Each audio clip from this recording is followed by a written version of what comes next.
किसी ने पूछा हम जब नाम जप करते हैं, ध्यान करते हैं तो नींद आने लगती है। तो दो चीज़ें बताई इन्होंने, उड़िया बाबा जी महाराज ने। क्या आप अकेले बैठकर करते हो, जैसे सुबह करते हो तो अकेले करना पड़ेगा, तो नींद आती है तो आती है, कोई बात नहीं, आप कोशिश करते रहो, नाम जप करते रहो, ध्यान करते रहो। लेकिन दिन में आपको चाहिए कि कम से कम 2 जने बैठ जाओ, या 3-4 हो जाएं तो बहुत अच्छा है। जैसे हम कीर्तन करते हैं कई सारे, किसी को नींद आ सकती है? नहीं आ सकती। तो इकट्ठे बैठने में, कीर्तन करने में नींद नहीं आती। और जब भी करना हो तो 4 जने बैठे हैं तो कौन ही मार देगा, वो बराबर है, सो रहा है, तो ऐसे करके तो नींद नहीं आ पाएगी। तो ऐसे करके 3-4-5 टहल के कर लो, कोई भी तरीका अपना लो। फिर कह रहे हैं आगे, भय से भी नींद नहीं आती, तो गुरुदेव के सामने बैठकर जब ध्यान करोगे तो नींद बिल्कुल नहीं आएगी। हाँ, किसी को बहुत थक गया है, कोई थोड़ा तबीयत ठीक नहीं है, उसको आ जाए भले, पर अगर 20 बैठे हैं तो 19 को नींद नहीं आएगी, एक किसी कारण से नींद आ रही होगी। तीसरा, झुककर बैठने से सुषुम्ना बंद हो जाती है, अतः मेरुदंड सीधा रखना चाहिए और शरीर को ढीला, मतलब टाइट करोगे तो भी दिक्कत होगी। आराम से बैठो सीधे, नींद नहीं आएगी। लोग क्या नहीं हो बैठ जाते हैं, नाम जप कर रहे होते हैं, ठीक है ना, बॉडी लैंग्वेज है। शरीर क्या सोचता है, सोना है। अब या आप यूँ करके बैठे हो, माला कर रहे हो, गए, तो सीधे बैठोगे, माला करोगे तो नींद नहीं आएगी। रात को अच्छे से नहीं सोए हो तो नींद आती है। तो जब भी सो, नींद भर के सो लो। जब दोपहर में कुछ लोग सो जाते हैं, ज़्यादा अच्छा नहीं है दोपहर में सोना, दिन में नहीं सोना चाहिए, लेटना भी नहीं चाहिए। लेटो कब? जब थक गए हो तो थोड़ा सा लेट लो, नींद आ गई तो सो जाओ, जब नींद खुल गई तो उठ जाओ, लेटे मत रहना। किस किस को आदत है सोने के बाद जब आँख खुलती है तो आप लेटे रहते हो? किस किस को आदत है जब नींद खुलती है तो आप तुरंत खड़े हो जाते हो उठकर? तो नींद हो जाए पूरी, आप आँख खुले तो ज्ञान कहता है बस उठ जाओ। लेटे रहोगे तो मन चलेगा, विचार आएंगे। भजन में विघ्न क्या है? भजन मतलब आपको मालूम है, भजन कई चीज़ को भजन कहते हैं। विघ्न क्या है? पहला है भजन से विमुख लोगों का संग करना। जो भजन नहीं करते उनका संग अगर आप करोगे तो आपका भजन नहीं हो पाएगा।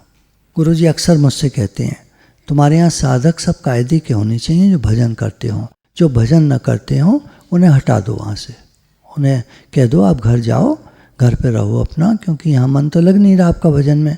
यहाँ तो वही साधक रहेगा जो भजन करता है, जो भजन नहीं करता वो यहाँ नहीं रहेगा। सही बात है ना?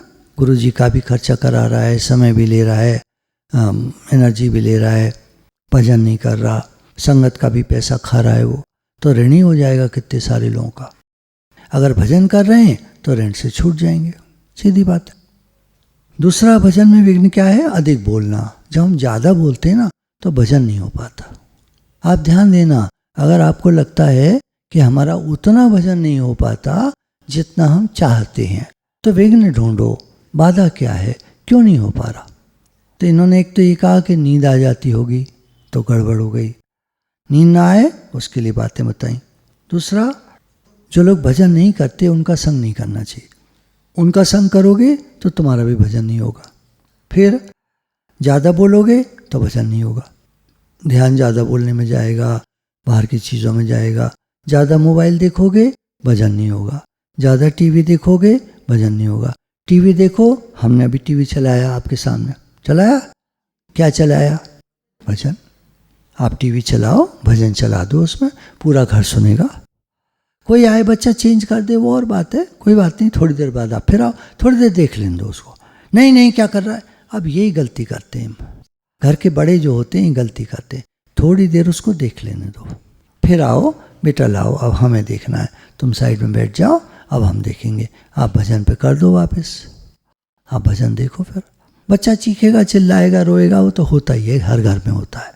आप भजन चलाओ, आप रिमोट को छुपा लो बगल में, रोने दो उसको, उसके अंदर संस्कार जाएंगे। भजन देख।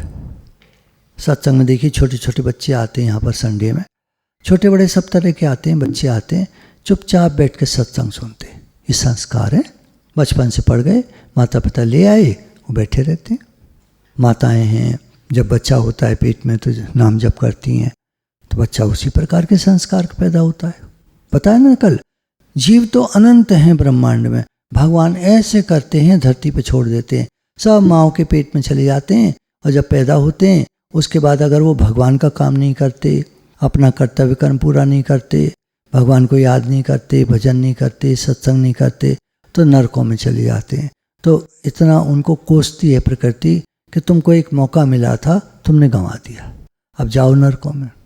तुमने किसी की सीट खराब करी, मेडिकल में कोई बच्चा बैठ जाए, आ जाए, और फिर मेडिकल करके घर का काम करने लगे, तो कितना बेकार हो गया। अरे भाई, किसी और को सीट मिल जाती, तुमने क्यों खराब करी सीट? तुमको घर का ही काम करना था, तो BA BSc पढ़ के घर का काम कर लेते। आप बताओ, सही है गलत है? इतना धीरे क्यों बोल रहे हैं? कुछ लोगों को सही लग रहा होगा, नहीं घर का काम तो करना चाहिए, तो मेडिकल की सीट क्यों खराब करी? इतना पढ़ लिख करके सीट एक यूज़ करी, इतना पैसा भी दिया, सबके काम आना चाहिए, गवर्नमेंट का भी पैसा लगता है हर सीट पर, सबके काम आना चाहिए था। कुछ बच्चों की बहुत पास जब सीट रह जाती है, सुसाइड तक कर लेते हैं, और वो बच्चों को देखिए जिनको सीट मिल गई और टाइम वेस्ट करते हैं, बदतमीजियाँ करते हैं। तो ईमानदारी बहुत ज़रूरी है, और ईमानदारी हम सीखते हैं सत्संग के द्वारा, गुरु के सानिध्य में। फिर भजन में विघ्न क्या है? विषय भोग की इच्छा, विषयों का भोग हम करें, शब्द स्पर्श रूप रसगंध, ज़्यादा TV देखें, ज़्यादा मोबाइल देखें, ज़्यादा भोग भोगें, ज़्यादा खाएं पिएं। खाना पीना बुरी बात नहीं है, पर एक हर प्रकार की एक सीमा होती है। हर चीज़ जो हम खाते हैं मात्रा में औषधि होती है, ज़्यादा खा जाते हैं तो हानिकारक होती है। ऐसे है तो समझ से विषयों को भोगना। अधिक निद्रा, बहुत सोओगे तो भी भजन नहीं होगा ठीक से, कम सोओगे काफ़ी तो भी भजन नहीं होगा। अति भोजन, ज़्यादा खाओगे तो भजन नहीं होगा, कम खाओगे तो भजन नहीं होगा, ज़्यादा हंसी मजाक करोगे तो भजन नहीं। हम लोग तो देखिए हंसते हैं, आज सुबह हंसे हम लोग, उसके बाद से हम लोग भजन कर रहे हैं, बराबर सत्संग हो रहा है, भजन हो रहा है। हर चीज़ मात्रा में अच्छी लगती है, तो इसलिए कोई भी चीज़ मात्रा से अधिक खराब बेकार लगती है। मात्रा में हंसी मजाक भी अच्छा लगता है। फिर भजन क्यों नहीं हो पाता? घर में आसक्ति ज़्यादा होती है, परिवार में आसक्ति ज़्यादा होती है, तो भजन नहीं हो पाता। बच्चों में आसक्ति है तो बच्चे याद आते हैं, बार बार फ़ोन मिलाएंगे, बार बार बात करेंगे। एक लड़की है, शादी होके आई है एक शहर में, तो उसकी सास शिकायत कर रही थी कि बहू जो है सारा टाइम अपने घर पे बात करती है अपनी मम्मी से, जब टाइम मिलता है मम्मी को फ़ोन मिला के बैठ जाती है। आप बताओ क्या बात करेगी वो?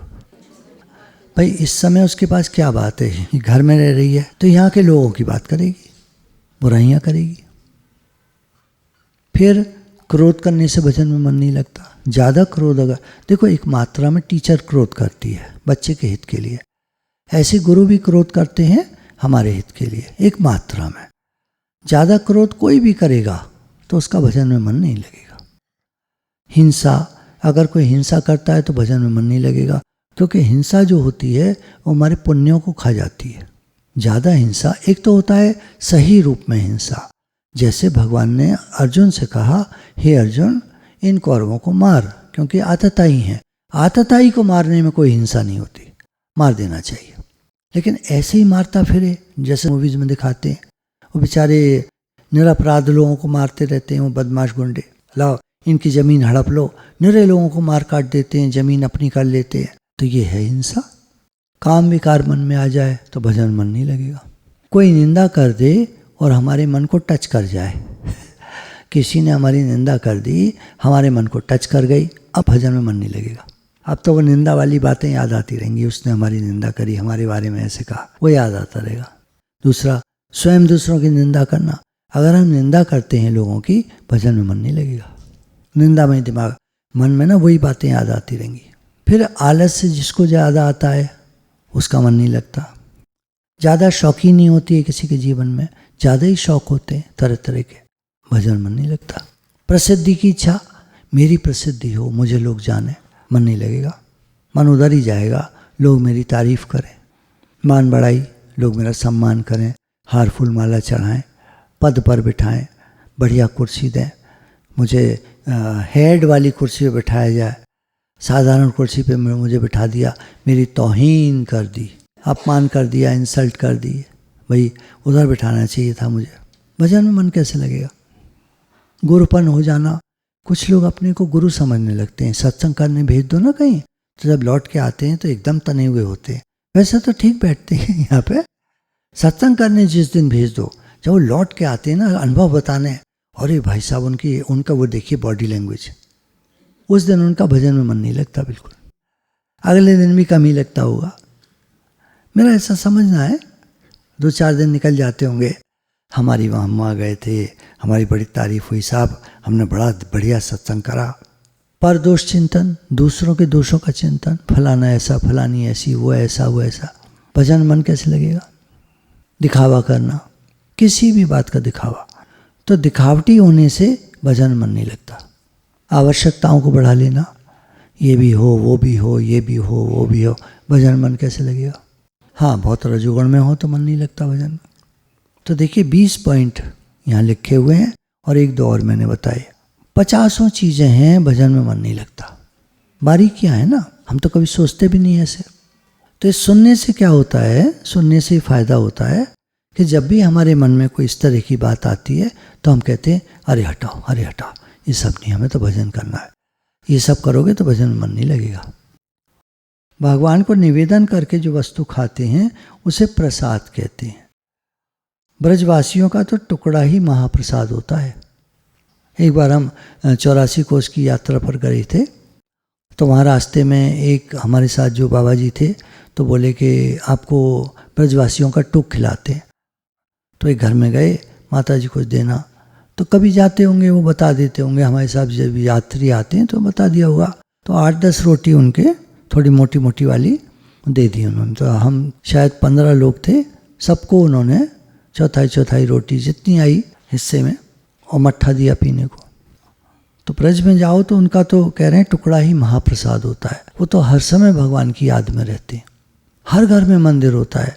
वृंदावन, अकेले वृंदावन में 5000 मंदिर हैं। अब तो ज़्यादा हो गए होंगे, तो पुरानी बात बता रहा हूँ। भगवान का निरंतर चिंतन ही भजन का तरीका है। भगवान की लगातार याद बनी रहे, उसका एक तरीका है नाम जप, दूसरा है कीर्तन। अब कीर्तन करके हटो तो बहुत देर तक वो कीर्तन दिमाग में चलता रहता। भजन में जितनी बाधक पर निंदा है, दूसरों की निंदा करना, उतना कुछ और नहीं है। कोशिश करके हम ये आदत डालें कि दूसरों की बुराई ना करें। पहला तो बढ़िया बात है, देखो दूसरों की बात ही मत करो। दूसरे की जब भी बात आती है तो निंदा निकल ही जाती है। कोशिश करके हम किसी की बात ही ना करें, क्या ज़रूरत है? 2 मिनट का समय गंवा दिया, उसमें भी भगवान की बात करता। थोड़ी भी दूसरे की बात करोगे, समय गया। सबसे बढ़िया होता है कुछ पढ़ लो। कुछ पढ़ लेते हैं ना तो मन फिर स्ट्रीमलाइन हो जाता है, फिर लाइन पे आ जाता है। अगर मन भाग रहा है तो थोड़ा सा पढ़ लीजिए, फिर भजन करने बैठ जाइए। फिर भाग रहा है, फिर थोड़ा सा पढ़ लीजिए। अब की बार भाग रहा है, अब पढ़ने से नहीं काम बनेगा। उठो, पानी पी लो, उठो जरा सा टहल लो। घर में ही इधर से उधर टहल टाल के कुछ काम करके आके बैठ गए आराम से, फिर भजन करो। साधन, स्थिति और स्थान, इनके परिवर्तन से फिर आप भजन में लग जाते हैं। पढ़ रहे हो तो नहीं मन लग रहा तो कीर्तन कर लो, माला कर लो, चेंज करते रहो। किसी ने कहा मुझे नींद बहुत आती है। महाराज जी ने कहा एक बात बताओ, चोर को नींद आती होगी कभी रात में? उसका लक्ष्य बड़ा ऊंचा है, चोरी करनी है ना, तो तुम्हारा लक्ष्य क्या है? नींद तुम्हें क्यों आती है? तुम्हें लक्ष्य का नहीं पता है। नींद आती है ना तो सोचो जिसका लक्ष्य निर्धारित होगा उसे नींद कैसे आएगी? सत्संग में नहीं लगने का मन करता तो नहीं, सत्संग में लगने का मन नहीं करता। अच्छा लगता है सत्संग, यहाँ आने का मन करता है, यहाँ रहने का मन करता है, लेकिन सत्संग में लगने की जो बात है कि मेरा जीवन सत्संग हो जाए, वो नहीं मन करता। क्यों? क्योंकि मन भटकता है इधर उधर, ये भी वो भी, ये भी वो भी, ऐसे होता है। मन का तो यही हाल है सबका। इसको तो लगाना पड़ता है, जबरदस्ती लगाना पड़ता है। लक्ष्य निर्धारित हो जाता है, उसके बाद सब ठीक हो जाता है। नींद आती है तो सोने के लिए आती है भैया, हम भी सोते हैं, ऐसा थोड़ी हम नहीं सोते, पर नींद लिमिटेड है, उतनी देर सोएंगे, बाकी टाइम भजन करेंगे, सत्संग करेंगे, भजन सुनेंगे, कुछ नहीं तो कंप्यूटर पर बैठ के एक भजन बना देंगे। कुछ कुछ कुछ कुछ करते रहो, खाली मत बैठो, बेकार में मत लेटो, कभी व्यस्त रहो। जो व्यस्त रहता है वो मस्त रहता है। एक दृष्टांत दिया है, ब्रज में एक महात्मा थे, उनके पास एक भक्त आया, उसने कहा मुझे दीक्षा दीजिए। उन्होंने कहा पहले ऐसा करो, तुम राधे राधे बोला करो और गोवर्धन की नियम से परिक्रमा किया करो। रोज एक परिक्रमा गोवर्धन की करो। जैसे मान लीजिए कोई वृंदावन में है तो एक परिक्रमा रोज करनी है, 2.5 घंटे लगते हैं, और राधे राधे बोलते रहना। हमारा श्री कृष्ण है, हरे कृष्ण है, राम राम है, ओम नमः शिवाय है, जो भी जिसका हो बोलते रहो और नियम परिक्रमा कर लो। कुछ काल पश्चात तुम्हें उपदेश करेंगे। उसने दृढ़ विश्वास करके महात्मा जी पर ऐसा ही किया। समय बीतता गया, समय बीतता गया और वो सिद्ध महात्मा हो गया। एक दिन आया गुरु जी के पास। गुरु जी ने कहा क्या आप तुम्हें दीक्षा दें? तो बोला महाराज मेरी दीक्षा तो हो चुकी, अब मुझे दीक्षा की आवश्यकता नहीं है। आपने जो शुरू में कह दिया वही सब कुछ हो गया कि मैं आप में निष्ठा रखी, आपकी बात में निष्ठा रखी, आपकी बात को मैंने फॉलो किया, वही मैं करता रहा और मेरा काम पूरा हो गया। अब तो बस जो काम पूरा उसको कहते हैं जिसको भगवत प्राप्ति हो जाती है। अब क्या हुआ उसको क्या हुआ, ये काहे करने का विषय नहीं होता। भगवत प्राप्ति 100 तरह से होती है, एक तरह से नहीं होती। इसलिए किसी से होड़ मत करना, किसी की नकल मत करना, किसी की कॉपी मत करना। आप अपनी तरह चलो। गुरु जी ने आपको जैसे बता दिया, आपको समझ में आ गया, उस तरह चलो, आपका काम बन जाएगा। किसी की नकल आदमी कर नहीं सकता। नकल के लिए भी अकल चाहिए भाई साहब। इतनी अकल होती नहीं आदमी में। तो ज़्यादातर नकल करने वाले फेल ही हो जाते हैं। ज़्यादातर, ये नहीं कह रहा सारे। कुछ लोग में बड़ी अकल होती है, वो नकल भी बड़े अच्छे से कर लेते हैं। मैं गुरुजी की नकल करता था, गुरुजी कॉपी करता था। गुरुजी कैसे कैसे करते हैं वो कॉपी करता था, पास हो गया अपनी नज़रों में। कोई क्या सोचता है, कोई क्या कहता है, मुझे उससे कोई मतलब नहीं है। तो जब लक्ष्य तय हो जाता है तो आदमी पार हो ही जाता है। गुरु भगवान के प्रेम के अनंत अनंत शुक्राने।